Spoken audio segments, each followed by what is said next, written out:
So I want to ask you your state of the comedy universe. You know, I feel like I think everybody was really talking about the Kevin Hart roast. It has been a recurring subject, yes. I mean, what that was to me was it was all about Cheryl Underwood. And she's my good friend, and I absolutely have always worshipped her. And Yeah. I'm like so grateful that she could be there and be so just the goddess that she is. Yeah. And so that was exciting for me to see her on that massive stage. Yeah. But it was also disheartening to have all of just the racism, just the low blows, the constant, kind of trying to make fun of her husband's suicide. I thought that was so weird because I didn't know her well enough to know that was real. Yeah. And I had to pause the thing and go, is that real? And then Google it and yeah, it's real, but why are we talking about it? Yeah. It's just, to me, it was just very, obviously they don't have a lot of imagination. They don't have a lot. I mean, it's just like that. It's not even, that's not a roast. And I think there's all these false equivalencies of Pete Davidson's dad is yeah, but Pete's made sort of talked about that a lot. Yeah. It's a thing that we all sort of, if you know Pete Davidson, you know his dad died in 9/11. Right. He's also Pete Davidson, so he doesn't, his whole vibe is I don't give a shit, whatever. Yeah. But I was like, it's weird to have to Google someone's tragedy in the middle of a roast to understand why the joke makes sense. Yeah, it just is it was just ugly and, but just the lynching, the George Floyd, I mean, just the ugliness of it was disappointing. And I think it's funny because I wrote about it on my Substack, and it's funny this has become such a subject on this podcast that I'm not against I was talking my friend, Kevin Avery. I went to dinner with him last night. I made fun of him a lot at dinner. He made fun of me. I understand that. I understand the making fun of your friends. Right. But I also think it's different if I was I wouldn't necessarily do it on Netflix in front of everybody. You know what I mean? Just because I don't want to I'd rather, I don't want to put that in the world. And then I certainly wouldn't go, I'm just not the kind, I wouldn't want to go be on a roast with people who I actually wasn't friends with. Right, because it's weird, and it's they were all those people obviously don't really know each other. Yeah. So that it doesn't have any value. Yeah. You should only roast the people that you really like, and I think that's what the fundamental heart of the roast is, because these guys were all good friends in the Friars Club. Yeah. They all knew each other really well, and so a roast kind of meant something. Yeah. Like when Kip Addotta said that your wife was ugly, it meant something. You knew he knew your wife. Yeah. And she knew him. And and they were going to talk afterwards, It was all kind of in underneath this sort of thing of we all love each other and this is okay.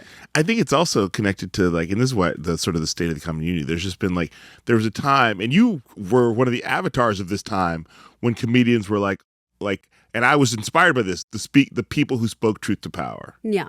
And that doesn't mean politically correct, because I don't think Bill Hicks wasn't politically correct. No. You're not politically correct. No. Mark Maron is not politically correct, but really understood that we're the whole George Carlin thing that has been sort of beaten to the ground of punching up. Yes. We're here to make fun of power. Right. And now there's a whole generation of stand-up comedians who are here to become cozy with power. Right. And that Netflix roast felt like it was related to that. The coarsening of our society and yes, we because our presidents who are presidents, we can all out loud make racist jokes because that's what we do now in this country. Right. Or it's this misunderstood idea that because we are so woke as a culture that we don't have to worry about being racist, because it's almost like we're making fun of people who are racist. But that only works if we have a society where there is equality. Well, it's funny you said it, because I remember there was a point, and you probably can talk to this too, on the LA alt scene where it was all alt and progressive and liberal, but then there'd be these weird racist jokes every now and again. Right. in sort of the 90s and early 2000s, where it'd be oh, why do we do that joke? Yeah. What is that supposed to mean? And why is it okay for us to say this? Yeah.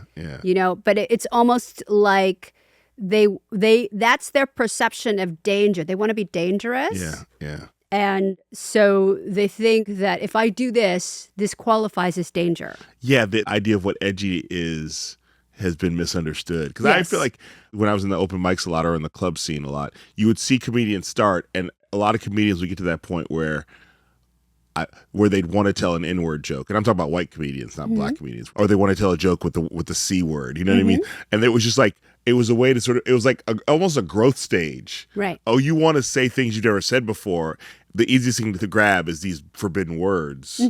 Hopefully you'll move through this and you'll figure out how to express yourself. But some comedians seem like they've gotten stuck in that stage of like, what words am I not supposed to say? Yeah, and they want to test that. They want to test like the boundaries of what that is, or even like talking about trans people. Yes, I think trans lives has become a very big thing in comedy because they want to contest it. They don't understand that when you take trans lives lightly in a comedy routine, trans people die, and they don't have that understanding that like there are real consequences to your actions just because they don't affect you personally, but this will affect a trans person's life. So it's something that it's hard to get into, like what people are, like taking so lightly on stage. Thank you for bringing that up, because I think you have always been a fierce advocate for the LGBTQ community since before it was cool. Yeah. And now even after it's not cool anymore. Like, it was cool for a minute and you were like in the middle of it being cool. Yeah. And now it's not cool anymore. So I think it's really important.